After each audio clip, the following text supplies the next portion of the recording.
बिस्मिल्लाहिर्रहमानिर्रहीम। अस्सलाम वालेकुम नाज़रीन, आप यूट्यूब चैनल देख रहे हैं। मैं इमरान खान हूँ। बहुत आम खबरें और सिचुएशन जो है वो बड़ी टेंस होती चली जा रही है। अब जब मैं ये वीलॉग कर रहा हूँ तो इससे जो अगला वीलॉग होगा तो वो उस वक्त होगा जब एहतजाज शुरू हो चुका होगा, क्योंकि अब चंद घंटे बाकी हैं और सुबह से एहतजाज का आगाज़ हो जाएगा।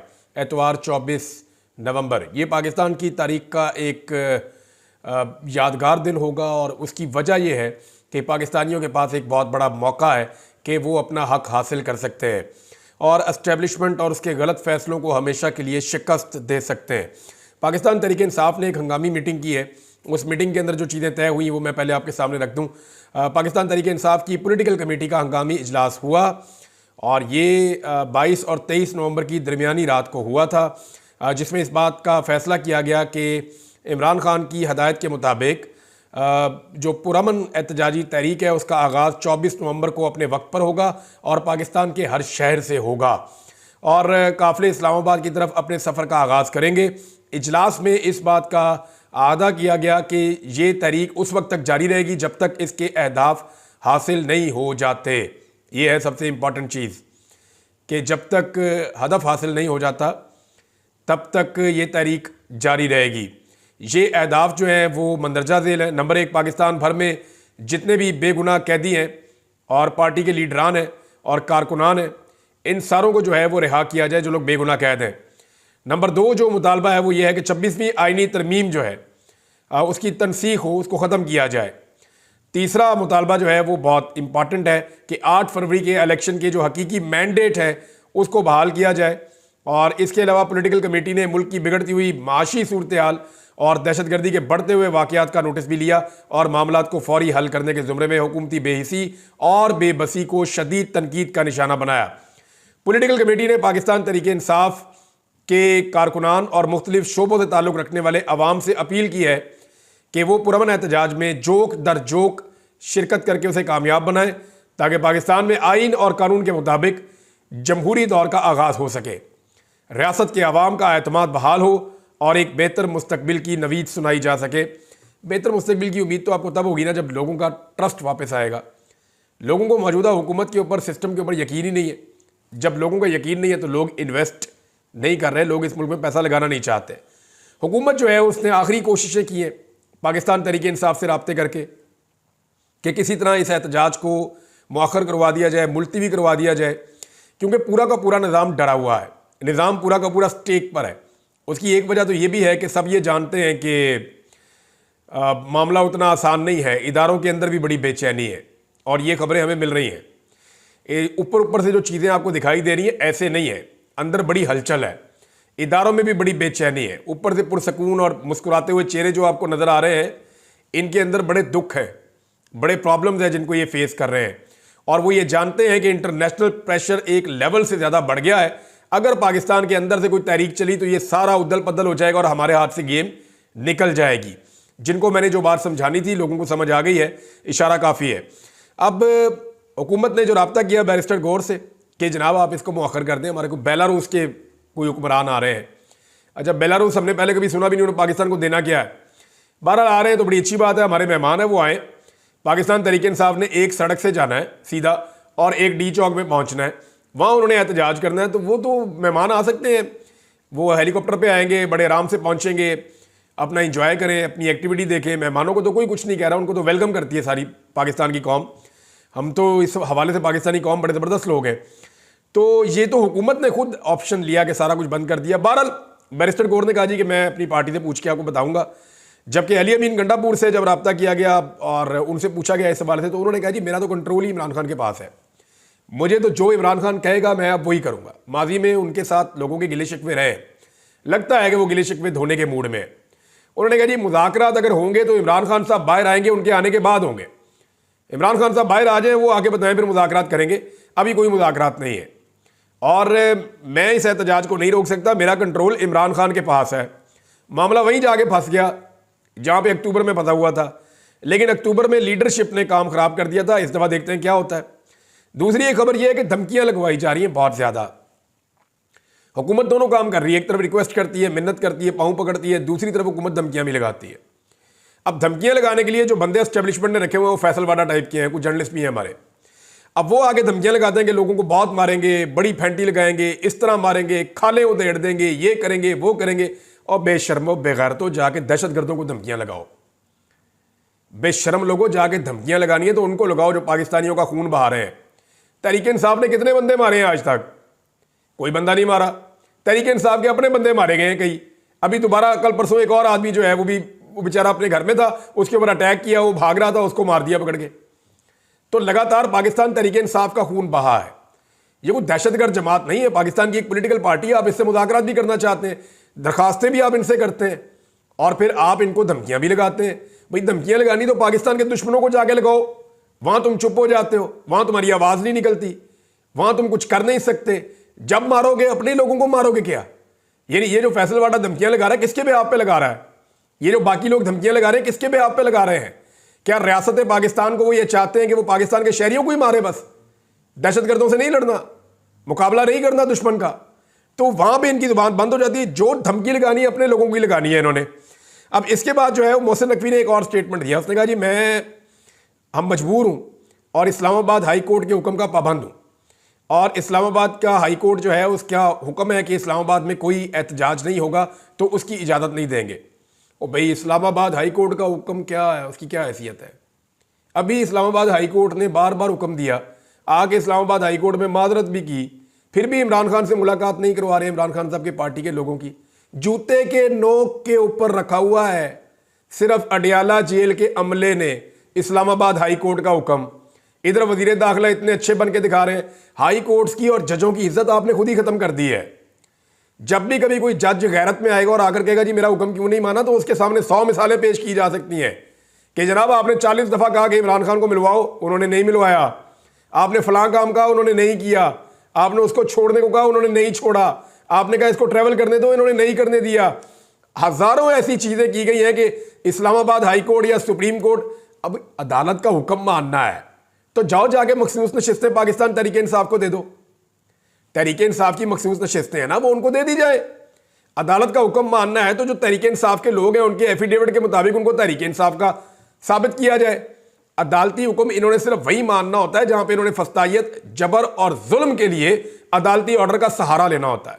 और एतजाज अहसन साहब ने कहा है कि जी अदालत जो है ना दफा 144 नहीं लगा सकती, ये जज का इख्तियार ही नहीं है कि वो पुरअमन एहतजाज को रोक सके या उससे मना कर सके। उसकी वजह यह है कि ये आईने पाकिस्तान के अंदर ये हक मौजूद है और इस हक को छीना नहीं जा सकता।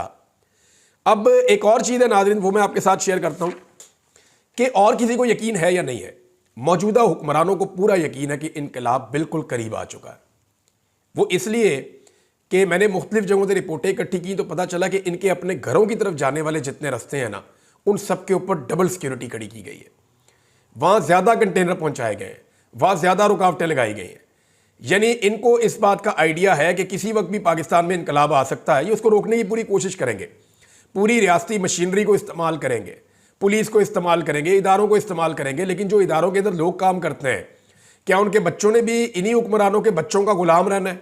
वो इस बात को सोच लें। उन्होंने तो अपनी जिंदगी में गुलामी कर ली है, लेकिन अगर आज पाकिस्तान के अवाम आपकी गुलामी खत्म करने के लिए निकल रहे हैं और आपके बच्चों के मुस्तकबिल के लिए निकल रहे हैं, तो कम से कम इस बात के ऊपर गैरत खाइए और अवाम का रास्ता रोकते हुए इस बात का एहसास रखिएगा कि वो आपके बच्चों के मुस्तकबिल के लिए निकले हैं। मुझे अच्छी तरह एक बात याद है, मुझे वो उठाकर ले गए ना ये एंटी करप्शन वाले, मुंह पे कपड़ा डाल के रात को। वहाँ जाके इनका कोई सीनियर ऑफिसर था, वो आ गया, डायरेक्टर था, वहाँ मुझे बांध के बैठाया हुआ था। वो मुझे आकर कहता है कि इमरान भी अपने बच्चों का सोचें। मैंने कहा मैं तो तेरे बच्चों का भी सोच रहा हूँ भाई, मैं सिर्फ अपने बच्चों का तो नहीं सोच रहा। तो वो बंदा चुप हो गया। फिर उसने मुझे कहा कि यार हम आपको डिज़र्व नहीं करते, हम लोग बड़े बुरे लोग हैं। मैं बाहर से बड़े ख्वाब देख कर आया था इस मुल्क में कि मैं तब्दीली लेकर आऊँगा, मैं सरकारी नौकरी करूँगा, इंसाफ करूँगा, और हमने कुछ भी नहीं किया। इमरान भाई सीरियसली हमने इस मुल्क को बर्बाद कर दिया। ये उस बंदे ने मुझे बात की थी। बहरहाल इनको पूरा यकीन है कि इनकलाब दस्तक दे रहा है और बहुत करीब पहुंच गया है। उसे कुचलने के लिए पूरी रियासती मशीनरी और वसाइल लगा रहे हैं। इतने डरे हुए हैं कि अपने घरों की तरफ आने वाले रास्ते सबसे ज़्यादा इन्होंने बंद किए हुए हैं, पूरा बंदोबस्त वहाँ लगाया हुआ है। ये जो मैच है ना इस वक्त 24 नवंबर वाला, ये मैच इमरान खान बगैर डरे खेल रहा है। इमरान खान एक बात करते हैं ना कि जो टीम हार के डर से मैदान में उतरती है वो जीत नहीं सकती, और ये टीम जो है वो हार के डर से मैदान में उतर रही है। हुकूमती टीम इस वक्त हारने से डर रही है और उनका बंदोबस्त ये बता रहा है। तो डरी हुई टीम जीत नहीं सकती। इमरान खान के पास खोने के लिए है कुछ नहीं। दो स्टेटमेंट आपके सामने रखता हूं, आपको आइडिया हो जाएगा। इन दोनों को आप जोड़कर देखें, आपको आइडिया हो जाएगा उसके दिमाग में क्या चल रहा है। इमरान खान ने एक स्टेटमेंट दिया कि या तो मैं मारा जाऊंगा या जीत जाऊंगा। इसका मतलब है उसने अपना सारा कुछ दांव पे लगा दिया।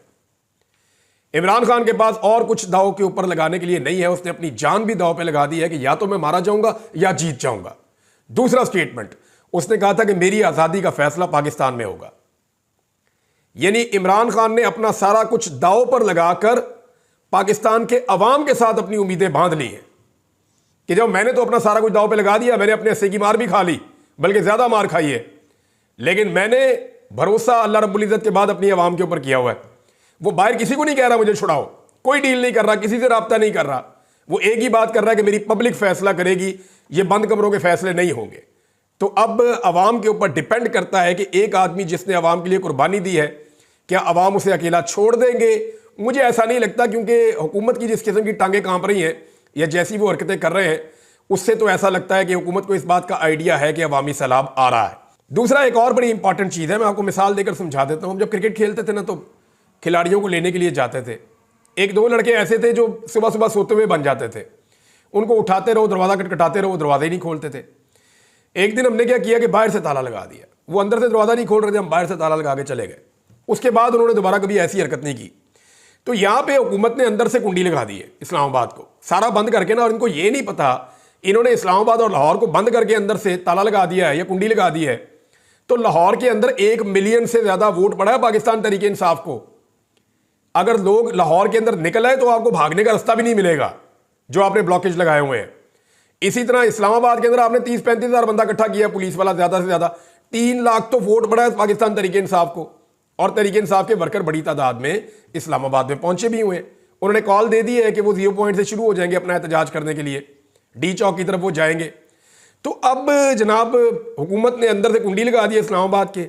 अगर पाकिस्तान तरीके इंसाफ बाहर से कुंडी लगा दे और आकर बाहर बैठ जाए तो इस हुकूमत के साथ क्या होगा?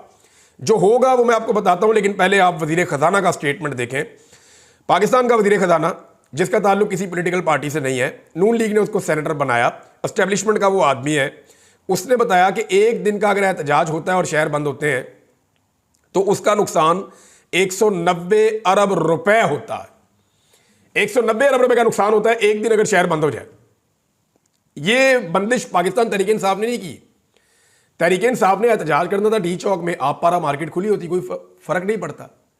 बाकी सारे जितने मरकज हैं वो खुले होते, पूरा रावलपिंडी खुला होता, पूरा लाहौर खुला होता, लोग अपना काम कर रहे होते। तो पाकिस्तान तहरीक इंसाफ ने को पहिया जाम या हड़ताल की कॉल तो नहीं दी थी ना, उन्होंने तो इस्लामाबाद में एहतजाज की कॉल दी थी। इस्लामाबाद को, लाहौर को और बाकी शहरों को, पूरे पाकिस्तान को बंद किसने किया? सारे पाकिस्तान को बंद किया इस वक्त मौजूदा हुकूमत ने। तो 190 अरब रुपए रोजाना का जो नुकसान है वो कौन कर रहा है? हुकूमत खुद कर रही है, क्योंकि हुकूमत ने अपनी चॉइस के तहत पूरे पाकिस्तान को बंद कर दिया है। अब वो ये कहते हैं कि जीडीपी को मिला लें, टैक्स को मिला लें, जो एक्सपोर्ट्स हैं उनको मिला लें, अगर सारी चीज़ों को इकट्ठा करें तो हम आपको बिल्कुल दुरुस्त तखमीना बता रहे हैं। आदाद शुमार के मुताबिक ये 190 अरब रुपए रोजाना का नुकसान बनता है और ये नुकसान 1-2 दिन से ज़्यादा बर्दाश्त नहीं कर सकता पाकिस्तान, ये उन्होंने कहा। अब हुकूमत ने अंदर से कुंडी लगाई हुई है। अगर पीटीआई बाहर से कुंडी लगा के बैठ जाए, हम अंदर आते ही नहीं है, आप खुद ही ये रुकावटें हटाएंगे, कंटेनर हटाएंगे, इन खंदकों को आप भरेंगे तो हम आएंगे, आके अपना एहतजाज करेंगे। अदरवाइज हम यहाँ बैठे हैं, आप फिर बंद रखें पाकिस्तान को। अब ये तो हुकूमत की चॉइस है ना कि वो लोगों को पुरअमन एहतजाज करने का हक देती है जो आईने पाकिस्तान के अंदर लिखा हुआ है, या नहीं देती। अगर हुकूमत आईने पाकिस्तान के अंदर लिखा हुआ पुरअमन एहतजाज अवाम को नहीं करने देती तो फिर हुकूमत जिम्मेदार है कि रोजाना 190 अरब रुपए का नुकसान हो रहा है और ये पाकिस्तान, इसका खुमियाजा पाकिस्तान भुगतेगा। फॉर गॉड से हुकूमत को समझना चाहिए, इस बात को अंडरस्टैंड करना चाहिए कि इससे वो निकालेंगे क्या, इससे तो काम और खराब करेंगे वो। देखिए एक चीज बड़ी क्लियर है कि इस दफा अगर ये माफिया बच गया ना तो फिर इनको एक दफा फिर ऑक्सीजन मिल जाएगी और फिर ये पाकिस्तान के फैसले बंद कमरों में करते रहेंगे, अवाम की राय के खिलाफ करते रहेंगे।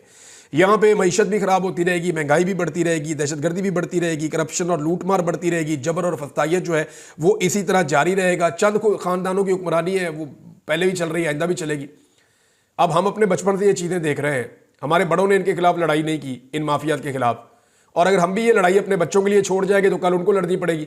लेकिन इस लड़ाई में इनको शिकस्त होनी है एक दिन, आज हो जाए 10 साल 20 साल बाद हो जाए, लेकिन इन्होंने इस लड़ाई को हारना है एक दिन, इनको सरेंडर करना पड़ेगा एक दिन। तो इस माफिया से अगर आप लड़ लेंगे तो आपके बच्चों को नहीं लड़ना पड़ेगा, और अगर आप नहीं लड़ेंगे तो जिस तरह आपके बड़े आपके लिए लड़ाई छोड़ गए हैं, कल आप अपने बच्चों के लिए इस लड़ाई को छोड़कर चले जाएंगे। हुकूमत इतनी बुखलाई हुई है नाजरीन के रास्ते बंद किए हुए और एम्बुलेंसें उसके अंदर फंसी हुई हैं। जेलम में रिपोर्ट हुआ कि एक शख्स जो है वो जा रहा था एम्बुलेंस के अंदर, उसको मरीज को लेकर जा रहे थे उसके लवाहिकीन, और फिर वो वहाँ पे जाम बहक हो गया। बाद में रास्ता फिर भी नहीं दिया तो वो हाथों के ऊपर उठा के उसकी लाश वहाँ से उसके लवाहिकीन लेकर गए। एक बच्ची का वालिद जो है वो मिन्नतें करता रहा बड़ी देर तक कि आप रास्ता खोल दें, मुझे अपनी बेटी को हॉस्पिटल लेकर जाना है, लेकिन उस बच्ची को अस्पताल नहीं जाने दिया गया। वो बच्ची भी वहाँ इंतकाल कर गई। उसका बाप उसकी लाश गोद में उठाकर लेकर जा रहा था। पाकिस्तानी मीडिया ने नाच नाच के बेशर्मी के घुंघरू तोड़ देने थे अगर ये काम किसी और जगह पे हुआ होता तो, क्योंकि ये मरियम नवाज की हुकूमत कर रही है, क्योंकि ये शहबाज शरीफ की हुकूमत कर रही है, और ये लोग मीडिया का पेट भरते हैं, मीडिया को पैसा देते हैं, लिहाजा मीडिया कुछ बोलने के लिए तैयार ही नहीं है। बेशर्मी की इंतहा है। बुशरा बीबी के हवाले से नाजरीन, जिस बंदे ने पर्चा करवाया था ना बुशरा बीबी पे, वो खुद क्रिमिनल निकला है।